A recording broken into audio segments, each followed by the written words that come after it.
Perkenalkan, nama saya Dolianto Douglas, NIM 20104171171, kelas A2 Manajemen, mata kuliah Manajemen Pemasaran 2. Pada kesempatan kali ini, saya akan membahas atau menjelaskan hasil UAS Manajemen Pemasaran 2. Bagian A, yaitu yang pertama, jawaban yang pertama, judul drama yang kami buat yaitu Kesabaran, Usaha, dan Jujur dalam Pemasaran Produk Secara Online. Kami mengangkat judul tersebut karena di setiap toko online maupun toko offline, setiap masing-masing orang bagian dari toko tersebut harus menurunkan egonya, harus memiliki kesabaran dalam menghadapi konsumen, harus ada usaha dalam memajukan toko supaya tidak mengalami kebangkrutan, dan harus jujur dalam melayani konsumen tentang kualitas barang biar mereka tidak merasa ditipu. Anggota drama kami yaitu Dolianto Douglas, saya sendiri sebagai karyawan toko, Tresiana Susi Agustini sebagai karyawan, Mesak Christian sebagai kasir toko, Sulinanita sebagai bos toko, Diki Supernidiki sebagai kurir, Natasha sebagai pembeli online, Metoten sebagai pembeli langsung, dan Maria Akulina sebagai pembeli langsung. Jawaban yang kedua yaitu isi cerita dari drama pemasaran yang kami buat yaitu menceritakan toko pakaian memiliki karyawan yang sangat sopan dan melayani pelanggannya. Suatu hari toko pakaian tersebut didatangi pelanggan sepasang kekasih dan mereka langsung memilih pakaian yang diinginkan. Mereka merasa puas dengan layanan karyawan dan pakaian yang mereka beli, apalagi mendapatkan diskon belanja. Tapi suatu ketika ada pembeli online yang komplain terhadap toko pakaian tersebut karena kesalahan dari salah satu karyawannya. Lalu si pemilik toko tersebut langsung mengumpulkan karyawannya dan memarahinya. Karyawan yang ada di toko tersebut, namun pemilik toko menasihati karyawan yang ada di toko itu juga supaya agar lebih teliti dalam packing penjualan online dan mereka mengikuti perintah dari pemilik toko tersebut. Nah, kemudian yang saya dapatkan dari peroleh isi drama tersebut dalam penjualan offline dan online itu berbeda. Penjualan offline lebih mudah masalah packingnya karena jarak pembeli dan karyawan sangatlah dekat. Kalau penjualan online harus lebih teliti dari masalah packing karena jaraknya jauh dan mudah rusak, apalagi si kurir membawa pesanan dari pelanggan banyak. Kemudian setiap toko pakaian harus bisa memiliki komplain pelanggan karena pelanggan itu istilahnya sebagai raja. Jawaban yang ketiga yaitu judul lagu pemasaran kami yaitu arti tujuan dan belajar pemasaran. Yang saya dapat peroleh dari lagu pemasaran yang kami buat, arti pemasaran yaitu proses menciptakan tujuan pemasaran bisa meningkatkan kualitas, kemampuan bisnis, dan belajar marketing dapat meningkatkan pengalaman bisnis. Jawaban yang keempat yaitu kesan-kesan saya dalam mengikuti kuliah manajemen pemasaran 2 yaitu mendapatkan pengalaman baru dalam mengerjakan tugas. Biasanya tugas mata kuliah lain hanya mengetik atau menulis saja, tapi dalam manajemen pemasaran 2 ini tugasnya membuat video, dan bagi saya itu sangat bagus karena melatih public speaking dalam menjelaskan tugas video tersebut. Dan saya mendapatkan banyak ilmu dalam melakukan pemasaran. Salah satunya baik itu dari strateginya, tujuannya dari pemasaran, cara menganalisisnya, dan lain-lain. Baik, bagian B. Jawaban yang pertama yaitu komponen penting dalam pelayanan yang berkualitas. Yang pertama kualitas, quality, atau yang kedua biaya atau cost, yang ketiga pengiriman atau delivery. Kualitas atau quality yang berkaitan dengan hal-hal yang dimiliki oleh produk atau jasa itu tersendiri. Tidak berhenti di situ, kualitas produk ialah hal-hal yang diinginkan oleh konsumen untuk dapat memenuhi kebutuhannya. Kualitas produk ditentukan oleh beberapa hal, mulai dari spesifikasi, fitur, hingga variasi. Kualitas dapat diperoleh dari adanya efisiensi dan kedisiplinan dalam keseluruhan proses produksi, mulai dari tenaga kerja, mesin, dan bahan baku. Kos atau biaya yang berkaitan dengan biaya produksi serta pengiriman suatu produk atau jasa hingga sampai ke tangan konsumen. Biaya tersebut akan menimbulkan lainnya, yaitu biaya yang harus dibayarkan oleh konsumen. Aspek satu ini mempengaruhi seberapa besar daya jual barang atau jasa beserta dengan probabilitas barang jasa yang dipasarkan tersebut bagi produsen. Dan yang selanjutnya delivery atau pengiriman, yang termasuk di dalamnya pengantaran suatu barang jadi atau jasa kepada konsumen dalam waktu, jumlah, dan tempat yang telah ditentukan. Jawaban yang kedua yaitu prediksi karir dan tren digital marketing di tahun 2022 adalah bagaimana digital menggunakan ide-ide yang kreatif untuk mengolah data dari perusahaan. Nah, awal masuk digital marketing pastinya adalah sosmed yang kita ketahui pastinya hampir semua orang punya, apalagi yang punya brand dan company, karena sosmed ini sangat penting dalam strategi Nana dalam role digital marketing yang berpeluang menghasilkan salary lebih tinggi adalah media spesialis yang paling banyak, dan semua orang berhak dapat gaji yang bagus, apalagi jika kita punya kualitas yang memiliki kreatif dan ide-ide yang bagus. Nah, ada yang perlu disiapkan kalau ingin karir bagus dalam digital marketing, yaitu harus tahu bagaimana cara mainnya dan platformnya seperti apa, dan kita pastinya mempunyai skill dan yang akan membentuk kita adalah experience itu tadi, sehingga dapat kita punya pengalaman sebelumnya akan menjadi karya yang lebih baik dan bagus. Nah, itu pastinya kita akan dinilai dari hasil karya kita sendiri. Nah, di tahun 2022 ini arah prediksi karir digital marketing sebenarnya kita tidak tahu arahnya di mana, tetapi video dan audio masih menjadi favorit atau primadona. Pastinya akan banyak pekerjaan yang spesifik butuh short video spesialis yang ada penyesuaian omni channel. Nah, yang terakhir ada marketing automation.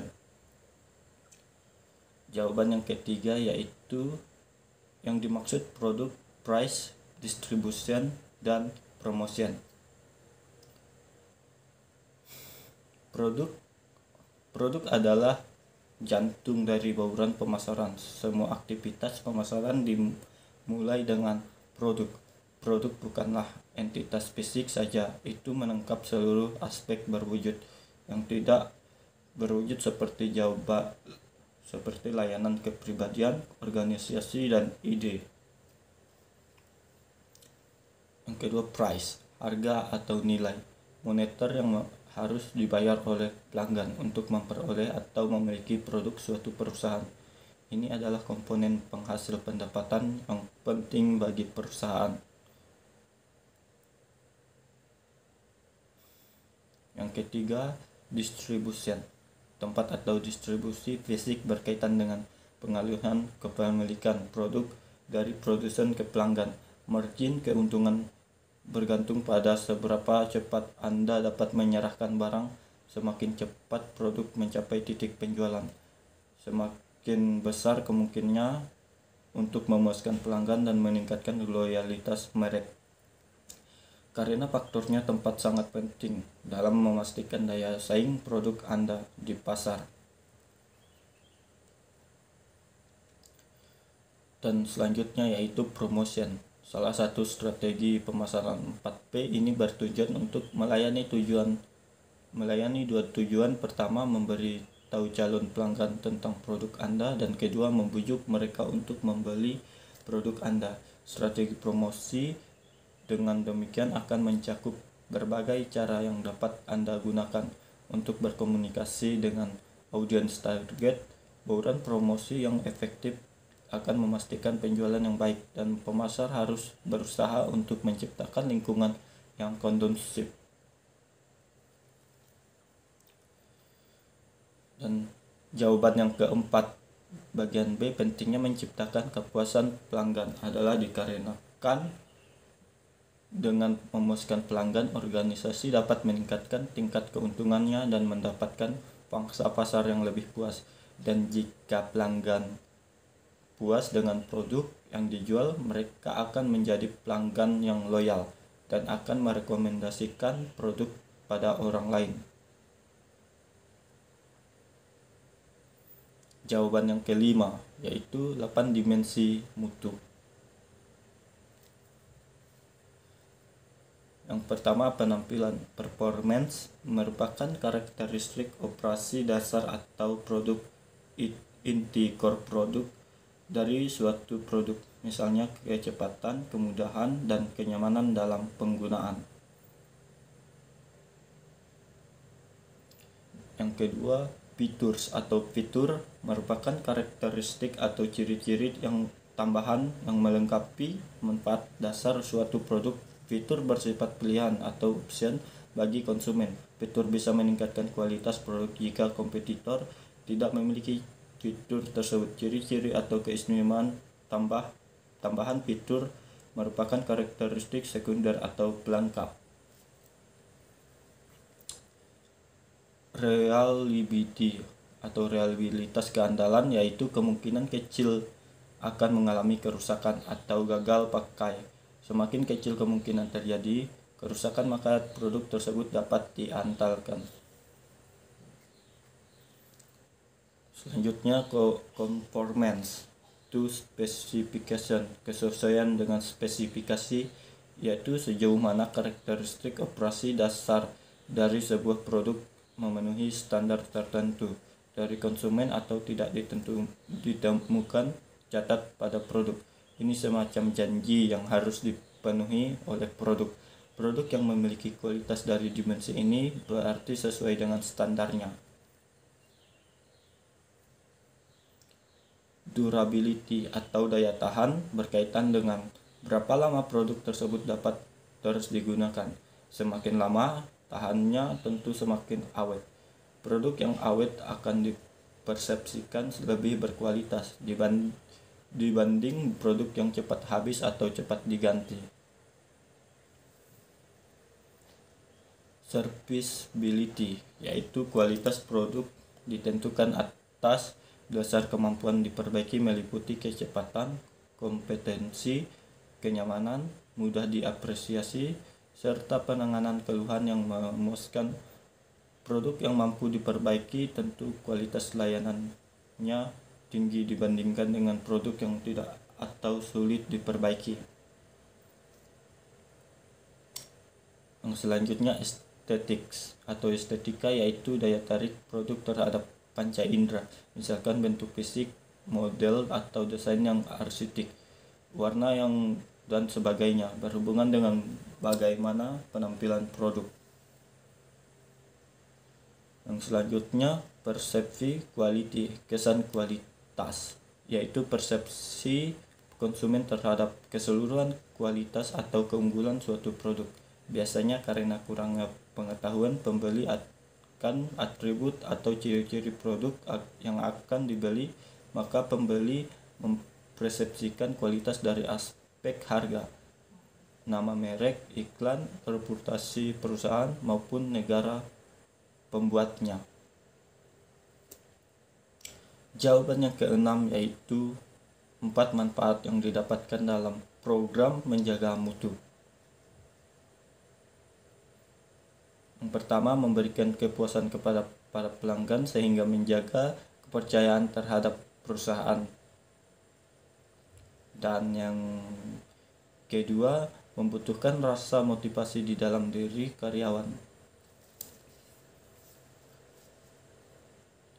Yang ketiga, meningkatkan standar kerja di dalam perusahaan. Yang keempat, meningkatkan dan menjaga nama baik perusahaan.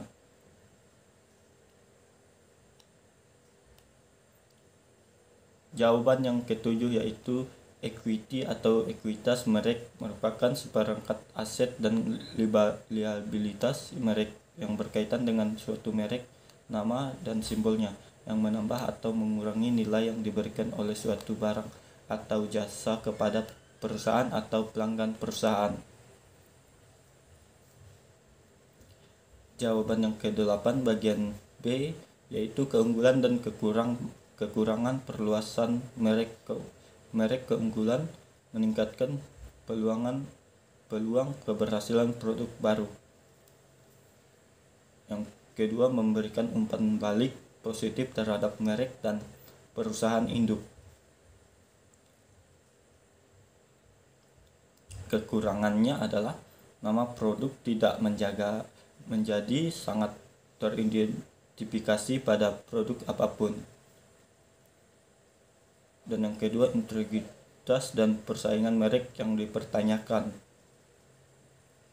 Yang ketiga, membingungkan dan mungkin bahkan mengecewakan konsumen. Dan yang keempat, menghancurkan citra merek induk dalam proses. Nah, selanjutnya bagian C. Nah, pada video pertama di video pertama ini adalah prediksi karir dan tren digital marketing di tahun 2022. Nah, pembicara pertama adalah Ada Mandi Purwahartono dan Andin Rahmana. Topik yang dibicarakan adalah prediksi tren digital marketing di tahun 2022. Nah, isi dari penjelasan dari video tersebut adalah bagaimana digital marketing menggunakan ide-ide yang kreatif, mengolah data-data dari perusahaan. Nah, digital marketing pastinya sosial media. Yang kita ketahui pastinya hampir semua orang punya, apalagi yang punya brand-brand dan company, karena sosmed ini sangat penting dalam strateginya. Nah, dalam marketing yang berpeluang menghasilkan kalori adalah sosial media spesialis yang paling banyak, dan semua orang berhak mendapat gaji yang bagus, apalagi jika kita punya kualitas dan memiliki kreatif dan ide-ide yang bagus. Ada yang perlu disiapkan. Ingin kalian bagus digital marketing, yang harus tahu bagaimana cara mainnya dan performanya seperti apa, dan kita masih harus mempunyai skill dan yang akan membantu kita adalah ekspresi itu tadi, sehingga apa yang kita punya pengalaman sebelumnya akan menjadi karya yang lebih baik dan bagus. Nah, itu pastinya akan dinilai dari hasil karya kita sendiri. Tahun 2022 ini adalah prediksi karir digital marketing. Sebenarnya kita tidak tahu arahnya di mana, tetapi video dan audio masih menjadi yang favorit atau primadona. Pastinya akan banyak pekerjaan yang spesifik atau butuh share video spesialis. Yang kedua adalah penyelesaian omnichannel, dan yang terakhir ada marketing automation. Nah, pelajaran yang dapat saya ambil dari video tersebut adalah kita mengetahui bagaimana prediksi digital ini di tahun ini, apalagi dengan menuangkan ide-ide kreatif yang akan diolah perusahaan. Nah, ini sangat membantu sekali, apalagi di zaman sekarang banyak sekali menggunakan seperti video dan audio untuk sebuah pekerjaan digital marketing. Ini manfaat pijat tersebut bagi saya adalah sangat menambah wawasan dan pengetahuan saya dalam digital marketing di tahun 2022 ini. Jika saya menerapkan teori ini, mungkin hal yang positif bisa saya lakukan, misalnya seperti menuangkan segala ide kreatif tadi untuk perusahaan atau hal-hal yang bisa membangun. Untuk video yang kedua, ini adalah judulnya 9 tren digital marketing di tahun 2021 untuk mendukung branding dan promosi bisnis Anda. Nah, pembicara dari video kedua ini adalah Ibu Desiana Andar N. Video ini membahas tentang strategi digital marketing 2021. Yang pertama itu ada video marketing. Ternyata video itu sangat berperan penting dalam strategi marketing dari tahun ke tahun. Nah, strategi pemasaran bisnis atau brand terbaik di zaman yang sudah serba digital ini, video marketing sudah terkonsep dan hasilnya memang menarik. Maka video ini mampu menampilkan gambar dan juga audio secara bersamaan agar mudah dimengerti oleh audiens, sekaligus mengubah audiens menjadi pelanggan. Selanjutnya ada konten marketing. Konten marketing sangat membantu 86% bisnis menjadi target mereka, dan bisnis selalu tambahan penyajian informasi dan edukasi kepada kliennya. Konten marketing juga dipengaruhi oleh kualitas itu sendiri, dan kita juga harus bisa melihat kenyamanan audiens saat mengonsumsi konten yang dibuat. Biasa yang mempunyai hak untuk berbicara kepada publik. Sering seperti trip adalah komunitas bagi orang-orang yang membanggakan diri mereka pada estetika akun media sosial. Jadi di sini video seperti mereka biasanya memiliki ide fotografi yang baik. Sosial media marketing, proses marketing yang dilakukan lewat media sosial. Biasanya media sosial yang digunakan adalah misalnya seperti Facebook. Teknologi strategi pemasaran yang memanfaatkan lokasi terdekat kita, e-commerce, penyebaran, penjualan, pembelian serta pemasaran barang atau jasanya, mengendalikan sistem elektronik seperti internet, TV atau jaringan teknologi lainnya.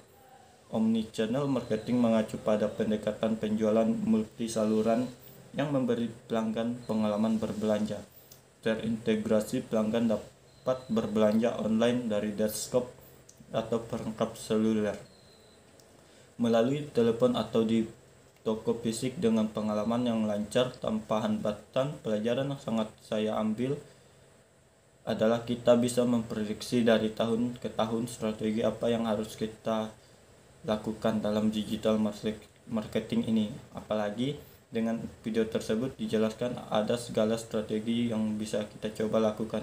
Manfaat dari video tersebut adalah dengan strategi tersebut kemungkinan bisa sangat berguna bagi kita untuk menjalankan digital marketing. Jika diterapkan ini sangat berguna karena banyak hal yang bisa diambil dengan ide-ide yang bagus.